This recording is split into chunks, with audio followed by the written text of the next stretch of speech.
Zay ny amin'iny fa tanjona ray tamin'ireo tanjona enina zay nodiniana tany Dakar ary nivohitry Senegal ny taona 2000 ihany hatreto no tratrantsika malagasy dia ny fitovianjo ny lahy sy ny vavy izany.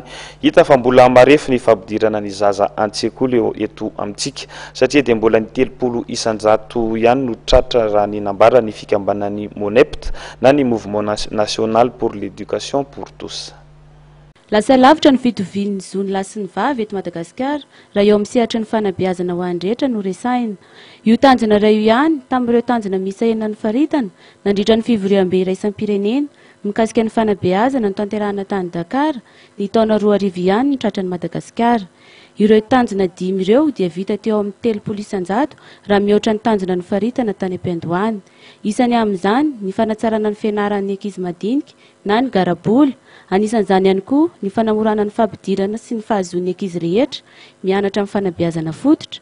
Ao koa ny fanatsarana ny fanabeazana ho an'ny tanora, ny ahazoan'ny olon-dehibe mamaky teny sy manoratra ary ny fanatsarana ny kalitaon'ny fanabeazana amin'ny ankapobeny.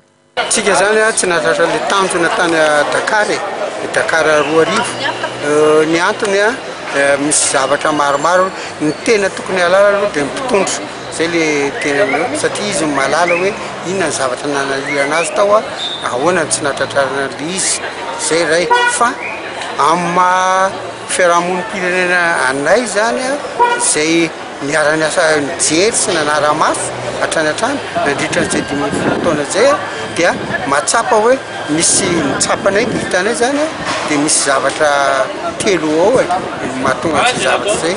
Ny zavatra anankiray aloha zany dia resaka entimanana. Ny entimanana io zany ny vola, mpanabe sy ny anatra rehetra. Reny zany dia mbola ambany dia ambany ny antsika dia le teti-bola atokana ho amin'ny fanabeazana zany mbola atao hoe kely dia kely nefa le obeazana be dia be dia betsaka ny tsy tafiditra ampianarana zay. Manomboka androany fa 20 Mey ary toy ny faha 20 faraka amby 20 ny volana Mey ny fivoriana iraisam-pirenena ho an'ny fanabeazana izay atao ho an'ny Korea. Firenena miisa 200 no ivory atrika izany. Mifanaraka amin'izany dia misy ny hetsika izay karakarain'ny MONEPT na ny Mouvement National pour l'Éducation pour tous izay vondronana fikambanana tsy miankina amin'ny fanjakana mahery 20 eo izay ho tanterahana etsy amin'ny Hôtel de Ville Analakely ny alakamisy 20 Mey ho avy izao. Iompana amin'ny lohahevitra hoe une école qui marche maintenant ity atrikasa ity. Tanjon'ny fikambanana ny ahafantatra ny antony tsy ahatratrarana fanjakana ny tanjona ary hitondra vahaolana ahatratrarana izany ho amin'ny 15 taona manaraka ary mba hihoatra ny firenena eto Afrika.